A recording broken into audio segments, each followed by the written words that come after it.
मुंबई महापालिकेचा अर्थसंकल्प आज सादर होणार। महापालिका आयुक्त भूषण गगराणी हे पहिल्यांदाच अर्थसंकल्प मांडतील। मागील वर्षाच्या तुलनेत 5 ते 10% यावर्षी बजेटमध्ये वाढ होणार असल्याची माहिती। मुंबईकरांना आता युजर फी टॅक्स लागण्याची शक्यता। कचरा संकलनासाठी प्रति महिना प्रत्येक घरामागे 50 रुपये तर व्यावसायिक 100 रुपयाचा टॅक्स भरावा लागण्याची शक्यता। राजकीय पक्षांकडून विरोधाची शक्यता। मुंबई महापालिकेच्या तिजोरीत तूट। महसूल वाढीसाठी नवे पर्याय, मात्र निधी अभावी नवे पर्याय अद्याप लागू नाहीत। मुंबईमध्ये दिवसाला लोकलच्या 300 अधिक फेऱ्या वाढणार। लोकल सेवेला अधिक सक्षम करण्यासाठी केंद्राचा निर्णय। केंद्रीय रेल्वे मंत्री अश्विनी वैष्णव यांची माहिती। म्हाडाच्या कोकण गृहनिर्माण आणि क्षेत्र विकास मंडळातर्फे 2147 घरं आणि 110 भूखंडांच्या विक्रीसाठी उद्या सोडत जवळपास 30,000 लोकांनी अर्ज केले। वेगवेगळ्या कारणांसाठी महारेराकडून आतापर्यंत 522 गृहप्रकल्प विकासकांना 980 कोटींचा दंड, मात्र वसुली होत नसल्यामुळे महारेराकडून उपनगर जिल्हाधिकाऱ्यांना पत्र। अंगणवाड्यांमधला भरतीचा मार्ग मोकळा। 100 दिवसात कार्यवाही पूर्ण करण्याचे मुख्यमंत्र्यांचे आदेश।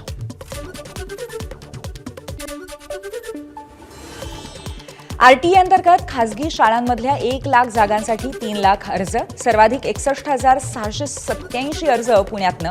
उपलब्ध जागांपैकी तिप्पट अर्ज आल्यामुळे प्रवेशासाठी चुरस। सीईटी अर्ज नोंदणीसाठी पुन्हा मुदतवाढ। विद्यार्थ्यांना आता 10 फेब्रुवारीपर्यंत अर्ज करता येतील। इच्छुकांनी वेळेत अर्ज भरावेत, सीईटी कक्षाचं आवाहन। टोरेस प्रकरणी आतापर्यंत 10,848 तक्रारी। आतापर्यंत फसवणुकीचा आकडा 118 कोटी रुपयांवरती गेल्याची माहिती। शिवाजी पार्क मैदानामध्ये गवताची लागवड केली जाईल। पावसाळ्यापूर्वी धूळ नियंत्रणासाठी गवताची लागवड करण्याचं महाराष्ट्र प्रदूषण नियंत्रण मंडळाचे आदेश।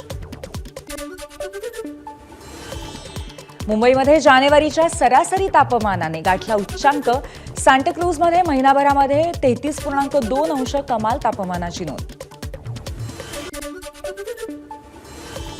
जीबीएस रुग्णांच्या घरातनं घेण्यात आलेल्या पाण्याचे नमुने दूषित असल्याचा वैद्यकीय विभागाचा अहवाल, तर पाणी पिण्यास योग्य असल्याचा पाणी पुरवठा विभागाचा अहवाल। या 2 अहवालांमुळे लोकांमध्ये संभ्रम।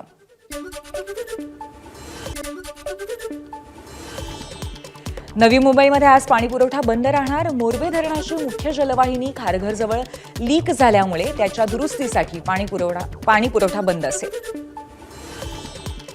नालासोपाऱ्यामध्ये डम्पिंग आणि मलनिस्सारणाच्या जागेवरील 4 इमारतींवरती महापालिकेची कारवाई। 100 कुटुंबांना बाहेर काढत इमारती केल्या भुईसपाट। आतापर्यंत 12 इमारतींवरती कारवाई। मस्साजोग हत्याकांड प्रकरणी सामाजिक कार्यकर्त्या अंजली दमानिया आज गौप्यस्फोट करणार। आज सकाळी 11 वाजता दमानिया घेणार पत्रकार परिषद। नारायणगडाचे महंत शिवाजी महाराज आणि देशमुख कुटुंबियांची भेट होणार। आज शिवाजी महाराज आणि धनंजय देशमुख तसंच वैभवी देशमुख आणि देशमुख कुटुंबाची मस्साजोग गावात भेट होणार। कामाख्या देवी समोर कापलेल्या रेड्याची शिंग वर्षावरील लॉनमध्ये पुरल्याची चर्चा। संजय राऊतांचा दावा, तर वर्षावरती राहायला जाण्यासाठी मुख्यमंत्र्यांना भीती का वाटते? संजय राऊतांचा पुन्हा एकदा सवाल। आज दुपारी मंत्रिमंडळाची बैठक। बैठकीमध्ये आरोग्य विभागाच्या संदर्भात आढावा घेतला जाणार। नाराजीच्या चर्चांमुळे एकनाथ शिंदे आज मंत्रिमंडळाच्या बैठकीला उपस्थित राहतात का नाही याकडे लक्ष। औरंगाबाद पश्चिमचे अपक्ष उमेदवार राजू शिंदेंचं संजय शिरसाट यांच्या आमदारकीला आव्हान। शिरसाट पैसे वाटून निवडून आल्याचा राजू शिंदेंचा दावा। औरंगाबाद खंडपीठात याचिका दाखल। आज सकाळी सूरज चव्हाणांच्या जामीन अर्जावरती हायकोर्टात सुनावणी। खिचडी घोटाळ्यामध्ये सूरज चव्हाण यांना ईडीने केलं होतं अटक। लॉकडाऊनच्या काळातल्या या घोटाळ्याबाबत किरीट सोमय्या यांनी आरोप केले होते। अभिनेते राहुल सोलापूरकर यांचं छत्रपती शिवाजी महाराजांसंदर्भात केलेलं वक्तव्य चर्चेत। सोलापूरकरांच्या वक्तव्यामुळे सर्वच क्षेत्रातनं संतापाची लाट। छत्रपती शिवाजी महाराजांची उंची कमी करण्याचा हा श्लाघ्य प्रयत्न त्यांचा निषेध करावा तेवढा कमीच. शिवप्रेमी हे फार सहन करणार नाहीत. हिरकणी बुरुज कुठे आहे हे याला रायगडावरती नेऊन दाखवावं लागेल. जितेंद्र आव्हाडांचा राहुल सोलापूरकरांवरती हल्लाबोल. राहुल सोलापूरकर यांनी आपल्या विकृत मानसिकतेतून इतिहासाची मोडतोड केली. हे शिवप्रेमी म्हणून कधीच खपवून घेतलं जाणार नाही. अमोल मिटकरींची सोलापूरकरांवरती घणाघात. मंत्री धनंजय मुंडे यांच्या आरोपावरील प्रशासकीय मान्यतेची प्रत जिल्हाधिकाऱ्यांमार्फत चौकशी समितीला सादर केली जाईल. मुंडे यांच्या आरोपावरील चौकशीसाठी उपमुख्यमंत्री अजित पवारांकडून शासकीय समिती गठीत. 2023-24 आणि 24-25च्या जिल्हा नियोजन समिती प्रशासकीय मान्यतेची चौकशी होणार. पालकमंत्री अजित पवारांची घोषणा. अंजली दमानी यांकडून या घोषणेचं स्वागत.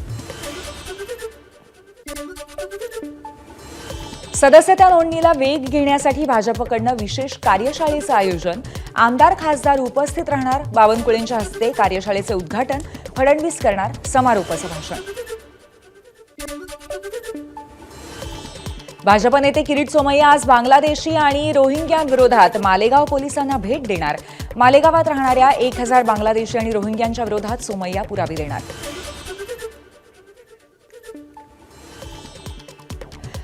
बदलापूर बलात्कार प्रकरणातील आरोपी अक्षय शिंदेंचा एन्काउंटर प्रकरण. 4 पोलीस अधिकारी जबाबदार. सरकारी वकिलांकडून उत्तर देण्याकरता मागितली गेली मुदतवाढ. 6 फेब्रुवारीला पुढची सुनावणी. पालघरमध्ये मनसेला धक्का. केळवे ग्रामपंचायतीमधल्या उपसरपंचांसह 5 ग्रामपंचायत सदस्यांचा शिंदेंच्या शिवसेनेत प्रवेश. आमदार राजेंद्र गावित यांच्या उपस्थितीत पक्षप्रवेश. खासदार श्रीकांत शिंदेंच्या वाढदिवसानिमित्त ठाण्यामध्ये ठिकठिकाणी बॅनर्स. ठाण्यातल्या निवासस्थानाबाहेर कार्यकर्त्यांनी बॅनर्स लावले. श्रीकांत शिंदेंच्या शुभदीप निवासस्थानी विद्युत रोषणाई करण्यात आली. साई मंदिराच्या सुवर्ण कलशाची संस्थान प्रशासनाकडून डागडुजी. कळसावरील सोन्याचा मुलामा काही ठिकाणी निघाल्यामुळे सुवर्ण कलशावरती सोन्याचा लेप देण्याचं काम सुरू. वर्ध्याच्या कारंजा शहरात चक्रवर्ती सम्राट राजा भोज यांची जयंती उत्साहात साजरी. शोभायात्रेमध्ये परिसरातल्या गावागावातनं दिंड्यांचा मोठा सहभाग. धाराशिव रेल्वे स्थानक प्रस्तावितापेक्षा तिप्पट होणार आहे. धाराशिव तुळजापूर सोलापूर रेल्वे मार्गाची सुधारित प्रकल्प किंमत 3000 कोटी असल्याची माहिती. रेल्वे मंत्री वैष्णव यांच्याकडे मुख्यमंत्री फडणवीस यांनी केली होती निधीची मागणी.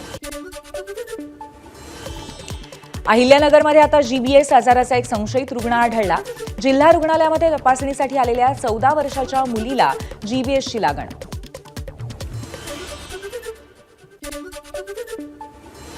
जीबीएसची वाढती रुग्णसंख्या पाहता नागरिकांनी सतर्क राहावं. आमदार अतुल भोसलेंच्या सूचना. साताऱ्याच्या कराडमध्ये घेतली आरोग्य विभागाची आढावा बैठक. सोयाबीन उत्पादक शेतकऱ्यांची धाकधूक वाढली. सोयाबीन खरेदीसाठी 6 फेब्रुवारीपर्यंत अंतिम मुदत. 8,68,872 शेतकऱ्यांची सोयाबीन खरेदीविना अखेरच्या दिवसामध्ये 3 दिवसात सोयाबीन खरेदी केंद्रावरती गोंधळ होण्याची शक्यता. परवानगीशिवाय वनक्षेत्र कमी करू नका. सर्वोच्च न्यायालयाचे केंद्र आणि राज्य सरकारला आदेश. खंडपीठासमोर 2023च्या वन संरक्षण कायद्यातील सुरक्षांविरोधात दाखल केलेल्या याचिकांवरती सुनावणी सुरू असताना आदेश. रेल्वे मंत्रालयाकडून राज्यातल्या रेल्वे प्रकल्पांसाठी 23,778 कोटींचा निधी. मुंबईतल्या प्रकल्पांसाठी अर्थसंकल्पामध्ये घसघशीत तरतूद. केंद्रीय मंत्री अश्विनी वैष्णव यांची माहिती.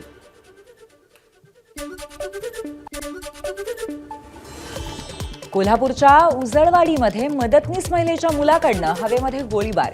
सेवानिवृत्त पोलीस अधिकाऱ्याचं पिस्तूल घेऊन हवेमध्ये गोळीबार. संबंधित सेवानिवृत्त अधिकाऱ्याचा पिस्तूल परवाना रद्द करण्याचा प्रस्ताव. बीडमध्ये अज्ञात वाहनाच्या धडकेमध्ये राष्ट्रवादी शरद पवार गटाच्या प्रदेश सचिवाचा मृत्यू. श्रीहरी काळे आपल्या मित्रांसह लग्न समारंभ आटपून घरी येत असताना घटना घडली. बोईसरच्या तारापूर एमआयडीसीतल्या राहुल आर्ट या कंपनीला भीषण आग. सुदैवाने कुठलीही जीवितहानी नाही. आगीचं कारण मात्र अद्याप अस्पष्ट. छत्रपती संभाजीनगरामध्ये गुजरातमधून अंमली पदार्थ आणून विक्री करणाऱ्या पती पत्नीला अटक. पती तुरुंगात असतानाही पतीकडून ड्रग्जचा व्यापार दोघांकडून 1,05,387 रुपयांचा मुद्देमाल जप्त. वसई पूर्वेतल्या मिठागर इथल्या स्मशानभूमीतल्या पुलाजवळ दुचाकीचा अपघात. दुचाकीस्वाराचा तोल जाऊन 25 फूट खोल दुचाकी कोसळली. महाराष्ट्र राज्य खादी आणि ग्रामोद्योग मंडळाच्या पुढाकारानं CSRच्या मदतीने राज्यामध्ये 2 मधुबन पार्क उभारण्यात येतील. आज महाबळेश्वरमधील संचालनालयात उद्घाटन. वाघांना वाचवण्यासाठी विदर्भातल्या जंगलालगतच्या गावांमध्ये पोलिसांची शिकारी आले ही जनजागृती मोहीम. शिकाऱ्यांबद्दल सतर्क राहण्याचं नागरिकांना आवाहन. ABP माझा, उघडा डोळे बघा नीट.